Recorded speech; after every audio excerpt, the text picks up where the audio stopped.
اب اس کائنات کا مالک ایک ہے، اس کے بارے میں اللہ تعالیٰ اپنی خبر جو ہے آسمان پہ سے خود بھیجتا ہے۔ انسانی عقل نہیں سمجھ سکتی اللہ تعالیٰ کو جب تک کہ اللہ تعالیٰ نبی نہ بھیجے، سمجھانے والا نہ بھیجے۔ قرآن حدیث کی روشنی میں ہمیں یہ معلوم ہوتا ہے کہ کچھ نہ تھا، اللہ تعالیٰ تھا، اس کائنات کا ایک مالک تھا۔ کچھ نہ رہے گا، اللہ رہے گا۔ اللہ کو کسی کی ضرورت نہیں ہے، اللہ کی سب کو ضرورت ہے۔ اللہ بے نیاز ہے، اللہ الصمد، سارا جہان اس کے سامنے محتاج ہے، بے بس ہے، مگر وہ کسی کے سامنے بے بس نہیں ہے، محتاج نہیں ہے۔ ہر شے اس کے علاوہ اس کی بنائی ہوئی ہے، اور جو چیز بنی ہوئی ہے بنانے والے کے سامنے کمزور ہوتی ہے کہ نہیں؟ جو چیز بنی ہوئی ہے بنانے والے کے سامنے ہر طرح سے بے بس اور محتاج ہوتی ہے کہ نہیں؟ بنانے والا جو چاہے وہ کر دے۔ اسی لیے ہم دیکھتے ہیں کہ دنیا میں انسان چاہتا ہے میں ہمیشہ جیوں، ہمیشہ جینے کی تمنا میں کوٹھی بنا رہا ہے، بنگلے بنا رہا ہے، لیکن مالک جو چاہتا ہے تیری مرضی نہیں چلے گی، موت بھیجی، اٹھا لیا موت دے کے، اس کے سپنے بکھر گئے۔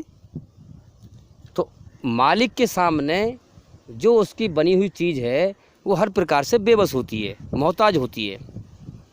تو اللہ کو کسی کی ضرورت نہیں ہے، اللہ کی سب کو ضرورت ہے۔ اللہ تعالیٰ نے پھر دنیا کا ایک بازار سجایا، اعلان فرمایا، جو اس کچھ سمے کے دنیا کے میلے میں مجھے جس نے پا لیا اور مر کر مجھے راضی کر کے آیا، اس کی آنکھوں کی ٹھنڈک کے لیے زندگی اور زندگی کی نعمت میں نے تیار کر رکھی ہیں جنت میں، ہمیشہ کا جیون۔ جو مجھے ناراض کر کے آیا اس کے لیے ہمیشہ کا جہنم کا عذاب تیار ہے، نرک کی آگ تیار ہے۔ تو اسی طرح سے ہم سمجھیں کہ ہمارے جیون کا مقصد اللہ کو راضی کرنا ہے، اور یہ دنیا بنانے والا نے دنیا بنا دی، اس کو چلا رہا ہے، خود وہ دکھتا نہیں۔ انسانوں پر ہم دیکھ رہے ہیں کہ سب جو ہے انسان کوئی ظلم کر رہا ہے، کوئی جاستی کر رہا ہے، کوئی کچھ کر رہا ہے، لیکن بنانے والا خاموش ہے، وہ دیکھتا رہتا ہے سب کو، ہے نہیں؟ تو امتحان کا ایک سمے اس نے دنیا کا ایک سمے رکھا ہے کہ اتنے سمے تک دنیا رکھنی ہے، اس کے بعد پھر دنیا ختم کر دیں گے اور پھر سب کو دوبارہ زندہ کر کے سب کا فیصلہ کریں گے۔ کیونکہ جب دنیا بنائی گئی تھی اس سے پہلے یہ طے کر دیا گیا تھا کہ اب آدم کی اولاد کو اس دھرتی میں کچھ سمے کے لیے ٹھہرنا اور گزر بسر کرنا ہے، اور امتحان پریکشا دینی ہے، اور پھر سب کو مٹی میں ملاتا رہوں گا، اور قیامت کے دن پھر سب کو اٹھایا جائے گا۔ تو قرآن مجید میں سب سے پہلے کیا کہا گیا؟ الحمدللہ رب العالمین، ساری تعریفیں اس اللہ کے لیے ہیں جو سارے جہانوں کا پالن ہار ہے، سارے جہانوں کا پالن ہار ہے۔ تو قرآن مجید میں کہا گیا الحمدللہ رب العالمین، ساری تعریفیں اس اللہ کے لیے ہیں جو سارے جہانوں کا پالن ہار ہے، سب کو پالنے والا ہے۔ تو کوئی کسی کو نہیں پالتا سوائے اللہ کے۔ ہمارے دماغ میں غلط فہمی ہے کہ ہم بچوں کو پال رہے ہیں، ہم یہ کر رہے ہیں، ہم وہ کر رہے ہیں، نہیں، سب کچھ اللہ کرتا ہے۔ کوئی کسی کے دکھ دور نہیں کرتا سوائے اللہ کے، یاد رکھیں۔ ہماری عقل دھوکہ کھا رہی ہے، ہم سمجھ نہیں پا رہے ہیں، سمجھیں ہم بات کو اور باریکی سے دیکھیں۔ کوئی کسی کی تکلیف دور نہیں کرتا سوائے اللہ کے، کوئی کسی کی بیماری دور نہیں کرتا سوائے اللہ کے، کوئی کسی کی پریشانی دور نہیں کرتا سوائے اللہ کے، کوئی کسی کی مصیبت دور نہیں کرتا سوائے اللہ کے، کوئی کسی کو پیدا نہیں کرتا سوائے اللہ کے۔ زمین کو کسی نے پیدا نہیں کیا سوائے اللہ کے، آسمان کو کسی نے پیدا نہیں کیا سوائے اللہ کے، چاند کو کسی نے پیدا نہیں کیا سوائے اللہ کے۔ چاند کو پیدا کرنے میں، زمین آسمان کو پیدا کرنے میں، پوری کائنات کو پیدا کرنے میں اللہ کا کوئی ساجھیدار نہیں ہے۔ کوئی کسی کی مصیبت دور نہیں کرتا سوائے اللہ کے۔ الحی القیوم، ایک اللہ زندہ ہے، اسی نے یہ کائنات بنائی ہے اور وہی اس کو سنبھال رہا ہے، وہی اس کو چلا رہا ہے۔ زمین و آسمان میں جو بھی کچھ ہے، ہر چیز کا مالک وہی ہے، یاد رکھیں۔ تو اس چیز سے بھی ہمیں سمجھنا ہے کہ ہماری زندگی کا جو مقصد ہے، ہمارا ایک مالک ہے جس نے ہمیں جیون دیا ہے، اسے راضی کر کے مرنا ہمارے جیون کا مقصد ہے۔ اس نے ہمارے اندر اپنی رچنا کو بنایا ہے۔ رچنا کیا ہے؟ اچھائی سے محبت، برائی سے بے چینی، گھبراہٹ، غلطی پر پچھتاوا، شرم کا مادہ، حیا کا مادہ، یاد رکھیں جو عورت اپنے آپ کو غیر مردوں کی نگاہوں سے بچائے، جو عورت اپنے آپ کو غیر مردوں کی نگاہوں سے بچائے، اللہ تعالیٰ اس سے محبت کرتا ہے، اللہ تعالیٰ اس سے محبت کرتا ہے۔ تو اللہ کون ہے؟ جس نے ہمیں پیدا کیا اور جو ہمیں موت دینے والا ہے۔ اور یاد رکھیں جو انسان اللہ کی بنائی ہوئی رچنا کے آدھار پر اللہ کو راضی کر کے جائے گا وہ ہمیشہ ہمیشہ کامیابی کا جیون جنت میں پائے گا، اور جو انسان اللہ کی بنائی ہوئی رچنا کا الٹا کر کے اس کو برباد کر کے جرم جاستی کر کے فساد کر کے دھرتی پہ سے مر کے جائے گا۔ مرنا سب کو ہے، اچھا بھی مرے گا برا بھی مرے گا، اچھے کرم کرو یا برے کرم کرو موت سب کو آئے گی، موت سے کوئی نہیں بچے گا۔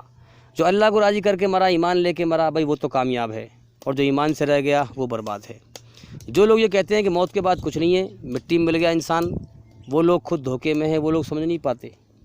اب دیکھو میں جو بول رہا ہوں یہ میری آتما ہے، روح ہے، اور جو میرا شریر ہے دکھ رہا ہے یہ شریر ہے، تو اللہ تعالیٰ مجھے میرے شریر سے پہلے نکال لے گا۔ مین چیز تو میں ہوں نا، میں جو بول رہا ہوں یہ روح ہے اصل، تو اللہ تعالیٰ مجھے میرے شریر سے پہلے نکال لے گا، آپ لوگ میرے شریر کو بعد میں مٹی میں دفنائیں گے۔ تو اس لیے یاد رکھیں مر کر انسان مرتا نہیں ہے، مرتے ٹائم ہر انسان جان لیتا ہے اس بات کو کہ میں اب مٹی میں نہیں ملوں گا، میں اب دوسری دنیا میں جا رہا ہوں۔ یہ نظر کا دھوکہ ہے کہ لوگ سمجھتے ہیں مرنے کے بعد کچھ نہیں ہے۔ تو اس لیے یاد رکھیں اس کائنات کا ایک مالک ہے اللہ، جو انسانوں کی ہر حرکت کو دیکھ رہا ہے، جو لوگ دھرتی پر ظلم جاستی پھیلا رہے ہیں۔ اور یاد رکھیں اللہ تعالیٰ جو اللہ کا انکار کرنے والے ہیں، کفر کرنے والے ہیں، کفر کی حکومت تو رہتی ہے لیکن ظلم کی حکومت زیادہ دن تک نہیں رہتی، یاد رکھنا۔ کیونکہ اللہ نے یہ دنیا امتحان کے لیے بنائی ہے، اس لیے وہ ڈھیل دیتا ہے، چھوٹ دیتا ہے۔ اللہ کے نزدیک دنیا کی ویلو مچھر کے پر کی برابر بھی نہیں ہے، کھیل تماشا ہے۔ اللہ کے نزدیک موت کے بعد کی زندگی کی بہت بڑی قدر ہے، آخرت کی بہت بڑی قدر ہے۔ اس نے کچھ سمے کے لیے جیون دے دیا ہے، انسان کو سمجھ دے دی ہے، اور اس نے جو ہے سب کا امتحان لیا ہے۔ اچھے بروں کو چھانٹنے کے لیے دنیا بنائی ہے، ایمان والوں کو چھانٹنے کے لیے دنیا بنائی ہے۔ تو اس لیے بھائی جو اس امتحان میں پاس ہو گیا وہ ہمیشہ کے لیے کامیاب ہے، اور جو اس امتحان میں فیل ہو گیا وہ ہمیشہ کے لیے ناکام ہے۔ تو اللہ تعالیٰ سے ایمان مانگیں، ہم جب اللہ سے ایمان مانگیں گے دل سے مانگیں، ایسے مانگیں کہ ہمارا دل اللہ کی طرف دوڑے، دل اللہ کی طرف دوڑے، تو پھر اللہ تعالیٰ کیا ایمان دے گا ہمیں؟ اس پوری دنیا کی محبت ہمارے دل سے نکال دے گا۔ دیکھو نا دنیا میں انسان کا مرنے کا اگلے پل کا بھروسہ بھی نہیں ہے کہ نہیں؟ مگر لوگ کیسے ہنس رہے ہوتے ہیں، دانت پھاڑ پھاڑ کے، دانت پھاڑ پھاڑ کے ہنس رہے ہیں، ظلم جاستی کر رہے ہیں، دھرتی پہ فساد پھیلا رہے ہیں، حالانکہ ان کے جیون کی اگلے پل کی بھی گارنٹی نہیں ہے۔ تو یہ دنیا کا نشہ ہے انسان کو، بے ہوش ہے انسان، ہے نا؟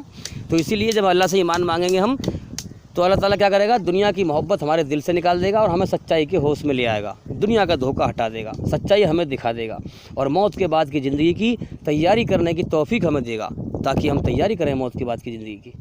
تو بھائی اس چیز پر غور کریں، اور امید کرتا ہوں کہ ہماری اس ویڈیو سے آپ لوگوں کو بڑا فائدہ ہوا ہوگا۔ جو لوگ یہاں بیٹھے ہیں بھائی وہ ان باتوں پر انشاءاللہ عمل کریں اور اللہ کی طرف دھیان لگا دیں۔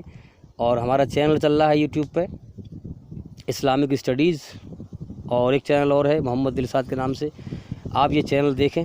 یوٹیوب پر جو ہے آپ لکھ دیں MOHDDILSHAD محمد دلشاد، تو آپ یہ چینل ہمارے دیکھیں، لگاتار جڑے رہیں۔ اور بھئی جیون کا کوئی بھروسہ نہیں ہے، کب اللہ کا بلاوا آ جائے، اس لیے ایسا نہ ہو کہ ہم اس امتحان میں فیل ہو جائیں۔ ہمارے چینل کو لگاتار دیکھیں اور چینل کے اندر جا کر سبھی ویڈیو دیکھیں، تاکہ جلدی سے جلدی آپ سچائی کو جان سکیں اور ایمان بنا سکیں۔ اور بھئی انشاءاللہ زندگی رہی تو پھر ملاقات ہوگی۔